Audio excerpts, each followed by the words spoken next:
Allahumma salli ala sayyidina Muhammad. Nahmaduhu wa nusalli ala rasulihil karim.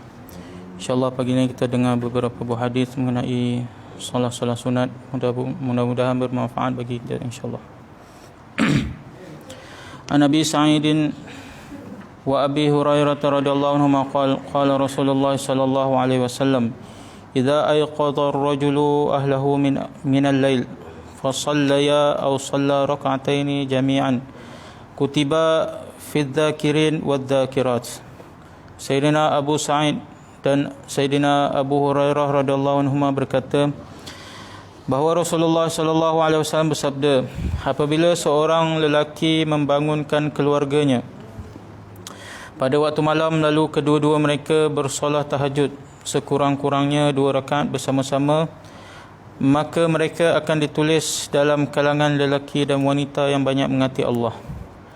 Sayyidina Abu Sa'id dan Sayyidina Abu Hurairah radhiyallahu anhu berkata bahawa Rasulullah sallallahu alaihi wasallam bersabda, apabila seseorang lelaki membangunkan keluarganya pada waktu malam lalu kedua-dua mereka bersolat tahajud sekurang-kurangnya 2 rakaat bersama-sama, maka mereka akan ditulis dalam kalangan lelaki dan wanita yang banyak mengasihi Allah.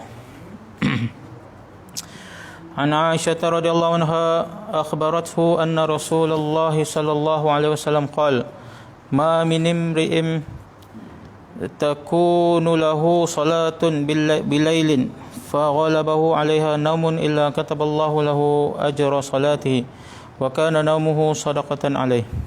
Sayyidatina Aisyah radhiyallahu anha meriwayatkan bahawa Rasulullah sallallahu alaihi wasallam bersabda, sesiapa yang terbiasa bersolat tahajud pada waktu malam lalu pada suatu malam mengantuk telah menguasainya sehingga dia tidak dapat bangun untuk bersolat, maka Allah Subhanahu wa taala telah tetap menulis pahala solatnya dan tidurnya itu akan menjadi sedekah, yakni hadiah untuknya. Sayyidatina Aisyah radhiyallahu anha meriwayatkan bahawa Rasulullah sallallahu alaihi wasallam bersabda, sesiapa yang terbiasa bersolat tahajud pada waktu malam lalu pada suatu malam mengantuk telah menguasainya sehingga dia tidak dapat bangun untuk bersolat, maka Allah tetap menulis pahala solatnya dan tidurnya itu menjadi sedekah, yakni hadiah untuknya.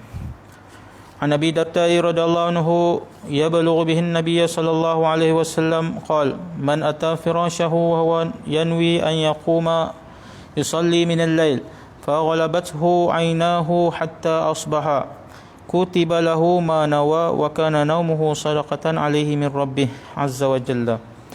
Sayyidina Abu Darda radhiyallahu anhu meriwayatkan bahawa Nabi sallallahu alaihi wasallam bersabda, sesiapa yang pergi ke tempat tidurnya sedangkan dia berniat untuk bangun bersolat tahajud pada waktu malam, kemudian matanya tidak terbuka sehingga ke subuh, maka ditulis untuknya apa-apa yang dia telah niatkan dan tidurnya itu menjadi sedekah, yakni hadiah untuknya daripada Allah Subhanahu wa taala.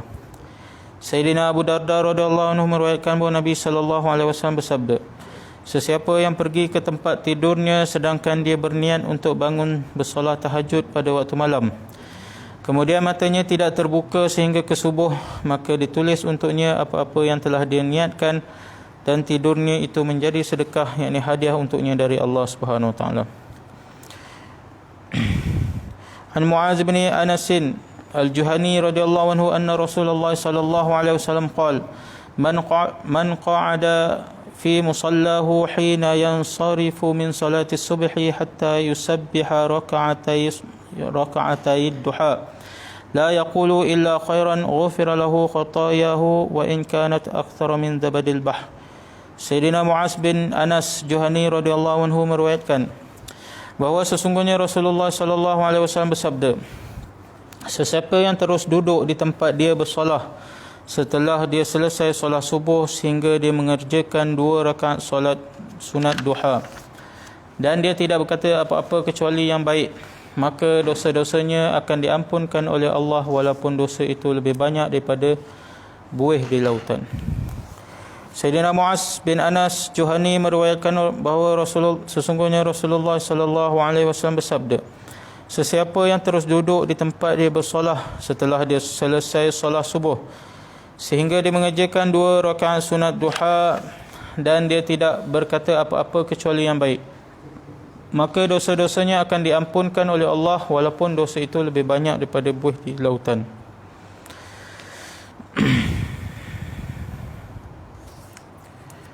An Abi Darda radhiyallahu anhu anna Rasulullah sallallahu alaihi wasallam qala inna Allah azza wa jalla yaqul ya ibna Adam la ta'jizanna min al-arba'i raka'atin min awwali naharika akfika akhirahu. Sayyidina Abu Darda meriwayatkan bahawa sesungguhnya Rasulullah sallallahu alaihi wasallam bersabda, sesungguhnya Allah Subhanahu wa taala berfirman, wahai anak Adam, janganlah kamu sekali-kali lemah daripada menunaikan 4 rakaat solat sunat pada permulaan hari. Niscaya aku memenuhkan keperluanmu sepanjang hari. Sayyidina Abu Darda meriwayatkan bahawa sesungguhnya Rasulullah sallallahu alaihi wasallam bersabda, sesungguhnya Allah Subhanahu wa taala berfirman, wahai anak Adam, janganlah kamu sekali-kali lemah daripada menunaikan 4 rakaat solat sunat pada permulaan hari. Niscaya aku akan memenuhkan keperluanmu sepanjang hari. Terangan. Kelebihan ini ialah untuk solat isyraq dan juga kemungkinan bahawa dimaksudkan ialah solat duha.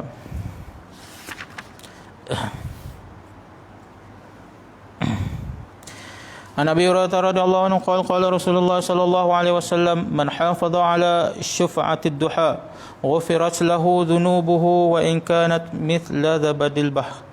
Sayyidina Abu Hurairah berkata bahawa Rasulullah sallallahu alaihi wasallam bersabda, sesiapa yang mengambil berat menjaga 2 rakaat solat sunat duha, maka dosa-dosanya akan diampunkan walaupun sebanyak buih di lautan. Sayyidina Abu Hurairah radhiyallahu anhu berkata bahawa Rasulullah sallallahu alaihi wasallam bersabda, sesiapa yang mengambil berat menjaga 2 rakaat solat duha, maka sesungguhnya akan maka dosa-dosanya akan diampunkan walau sebanyak buih di lautan.